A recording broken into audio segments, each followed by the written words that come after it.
Imagine it is a Tuesday morning in mid-January. It is 5 degrees outside, and your windshield is covered in a thick layer of frost. You climb into your $40,000 modern SUV, shivering, and you reach for that familiar button, the one for the heated seats. But instead of that comforting warmth, a high-resolution window pops up on your infotainment screen. It says, "Feature unavailable. Your trial has expired. To continue enjoying heated seats, please visit the App Store or subscribe for $18 a month." Now, here is the part that should terrify you. There is a hidden kill switch already installed in 90% of cars manufactured this year that can disable your brakes, your engine, or your steering if a certain digital box is not checked. Most owners have no idea it exists, but by the end of this video, you will know exactly how to find out if your car has one. Today, I am pulling back the curtain on the dark reality of modern car ownership.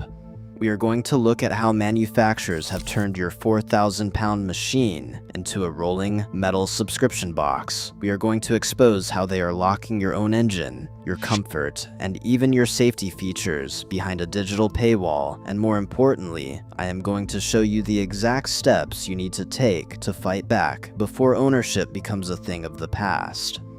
If you value your freedom and your wallet, you cannot afford to miss the section on the resale trap, because it is the one that is silently stealing thousands of dollars from you while you sleep. Let's get one thing straight before we go any further. We need to talk about the physical reality of your car. In the old days, if a car didn't have heated seats, it was because it didn't have the heating coils. If it didn't have navigation, it didn't have the GPS chip.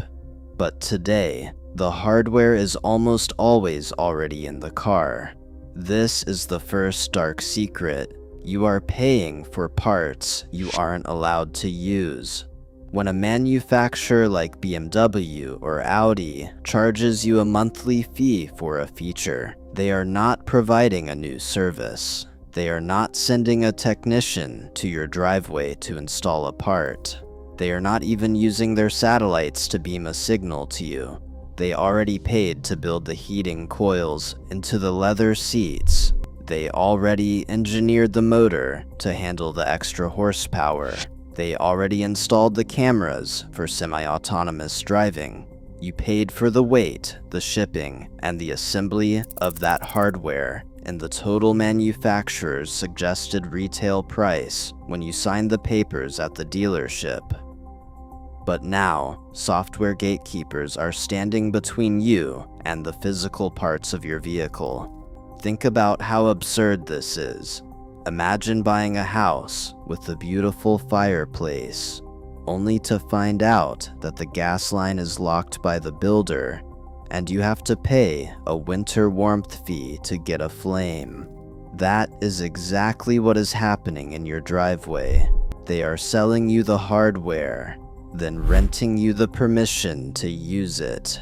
This is the sunk cost idea, where you carry the debt for the parts, but they hold the keys to the functionality. The second dark reality is even more sinister because it affects the very soul of the machine, its performance. BMW was the one that caught the most heat for heated seats, but Mercedes-Benz took it a step further with their Acceleration on Demand program. If you buy a Mercedes-Benz EQS electric sedan, you might find that your car feels a bit sluggish for a $100,000 vehicle. That is because Mercedes-Benz has digitally throttled the electric motors. If you want to unlock the full potential of the motor, to shave a full second off your 0 to 60 time, you have to pay $1,200 a year. Let that sink in. The motor is physically capable of that speed. The battery has the juice, but the software is intentionally slowing you down until you pay the speed ransom. And then there is Tesla, the pioneer of this entire mess. Tesla has been software locking battery capacity for years. During natural disasters like hurricanes, Tesla has been known to remotely unlock extra battery range for owners trying to flee the storm. While that sounds like a nice gesture, it proves a terrifying point. They have total control over how far your car can drive, and they can change it with the flick of a digital switch in an office thousands of miles away. They are not selling you a car, they are selling you a restricted license to operate their equipment. Now, pay close attention to this one, because this is the secret that hits your bank account years after you buy the car. Manufacturers claim subscriptions are for flexibility. They argue that the second, third, or fourth owners of the car can customize the vehicle to their liking. But there is a massive, multi-billion-dollar lie hidden in that logic. Historically, cars were an investment in utility.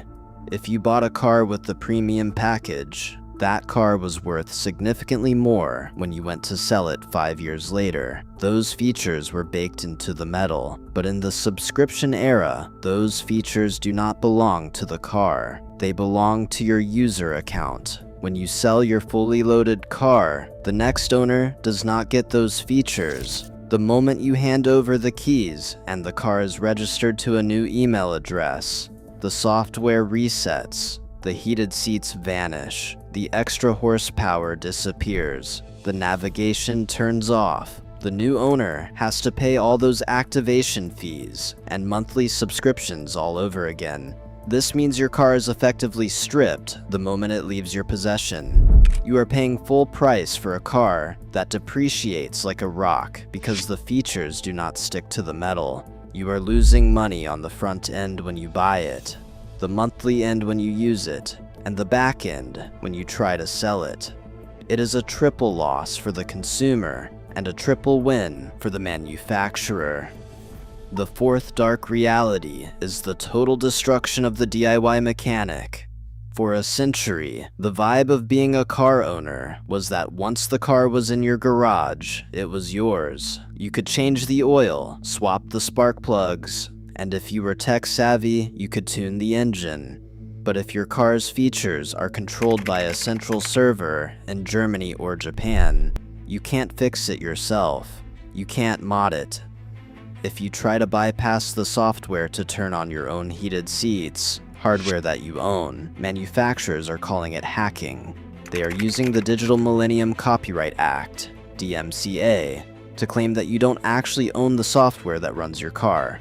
They are arguing in court that you are merely licensing the software that controls your brakes, your steering, and your safety systems. This is a direct, coordinated attack on the right to repair. They want to create a world where every single interaction with your vehicle has to happen through their authorized and incredibly expensive digital portal. So, how do we stop this? Is the vibe of driving officially dead? Not yet. But we have to change how we buy cars. To avoid the trap, you have to vote with your wallet. The only reason BMW backed off the heated seat subscription was because their take rate was abysmal, and the public outcry was damaging their brand. We have to make subscription free a selling point again. Reward the brands that stick to physical buttons and permanent features. And finally, about that kill switch I mentioned at the start, it is called over-the-air updating, or OTA updating. While it is marketed as a convenience for fixing bugs, it is the gateway for every subscription we discussed today. If your car has a constant cellular connection, the manufacturer is the one who truly owns it. The vibe of driving has always been about freedom, but you are not free if your car has a pay-to-play button on the dash. Stay skeptical, demand physical buttons, and do not let them rent you back your own steering wheel. If you have dealt with these paywalls in your own car, drop a comment below, and let's name and shame the brands that are trying to kill car ownership. This is MrVibeAccelerator, and we are going to keep fighting for the soul of the drive. Stay free, and I will see you in the next one.